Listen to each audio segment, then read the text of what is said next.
If you suffer with anxiety, you might have heard of this herb called rhodiola, and you might be wondering, how does it work? What happens with it? Can it be used for you? Well, I want to talk to you about today is how these things actually work. What are the mechanisms in play that allow rhodiola to have an effect? Because we all think of herbs, we think, yeah, it helps with this, that, whatever, but we never think of them as drugs, and it is actually quite powerful in some circumstances. So let me explain how rhodiola works. So number one thing that we know just broadly is that we know rhodiola is an adaptogen that helps calm stress. And one of the big things it does is it improves hippocampal function. So the hippocampus is an area on the lateral part of your brain in your temporal lobe. And what it basically does is it regulates your short-term memory, regulates navigation, spatial awareness, also things like memory recall, visual memory. And it's also one of the key components about switching stress mechanics off. So it's all part of your standard diurnal rhythms that happen from day to day, the light and dark type of situation. So it actually helps with regenerating that area, helps grow it, and helps stimulate growth in that area and protect it.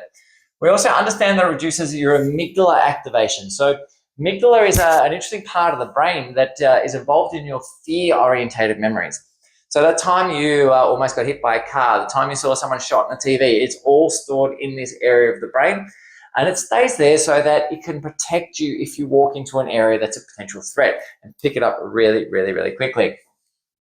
Next thing then is it helps control stress. Well, we know if it's improving emotions, if it's improving your stress mechanics and helping to improve all that, it's going to help your HP axis, which is stress, which means it's also going to help things such as cortisol. So that's kind of the basis of how it works. But let me get a little bit more specific because there's other things that play as well. Like, for example, it will help your frontal lobes, which help keep you more rational, improve focus, concentration. And admittedly, some of these are done from animal studies, not just human studies, but there is a broad range of things that we can now look at. So let's go a little bit more closely, a bit more specifically. All right, so let's start with serotonin. So everyone knows serotonin is associated with emotion. It's our joy hormone. It's the thing that gives us happiness in life. So when serotonin levels are depressed, we tend to get frustrated, we tend to get aggressive, we have problems making decisions, we tend to get anxiety. So these are just some of the things that we have in these type of situations. So what we understand is that it is a monoamine oxidase inhibitor, or what we call an MAO, especially MAO-A and MAO-B. The reason this is important is because they do slightly different things. So in this situation, the MAO-A really is what's responsible for clearing serotonin out of the brain. So it removes it out. So by blocking that process, it increases the availability of serotonin, keeps serotonin in the brain for longer, and therefore has a more profound effect on your frontal lobes, helping all those areas. When we look at dopamine, two ways it affects it. So number one, it's an MAO inhibitor, just like we spoke about here. There's an MAO-B, which affects dopamine, but also a COMT inhibitor. So both of these will elevate the availability of dopamine in the brain. And by elevating dopamine, it basically improves motivation, things like that, reward. It's things that make us feel good about ourselves. So the other thing we need to remember as well is dopamine eventually breaks down to a substance known as noradrenaline or norepinephrine. And this is what stimulates our frontal lobes quite significantly. So this helps with our focus and our concentration.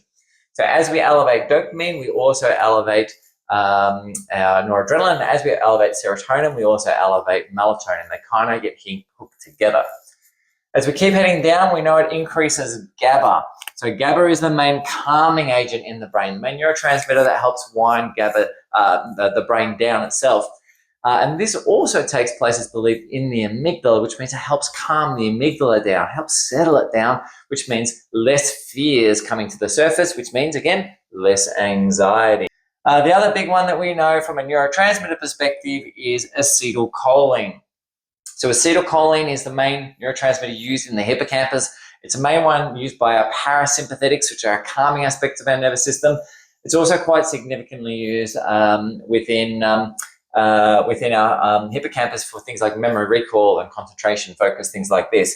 And it does this by inhibiting acetylcholinesterase. So this is the same thing that we said before with these two. So by inhibiting that, it generally increases the availability of acetylcholine within the brain itself.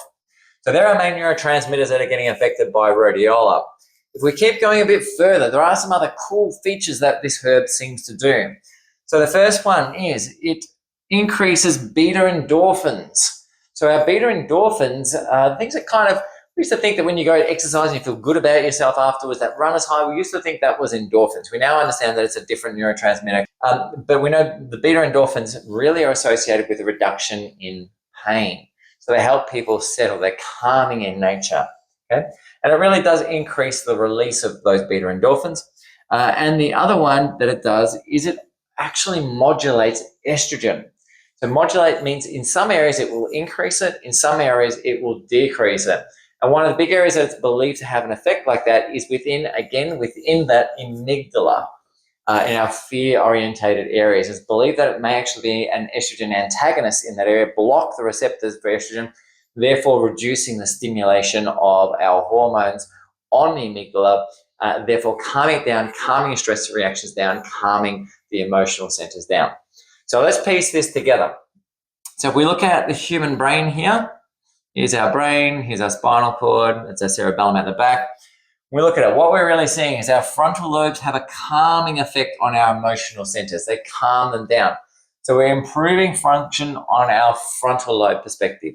It's our amygdala in this area here that regulates our fear-orientated memories. This is where a lot of anxieties are driven. Things like PTSD are believed to be driven from the amygdala. So we know it helps calm that fella down. Then as part of that emotional complex, we have on the side here this thing called your hippocampus. And your hippocampus is the main off switch and with associated with memory and things like this as well. And we know that it improves this. So what we have is more off and less on.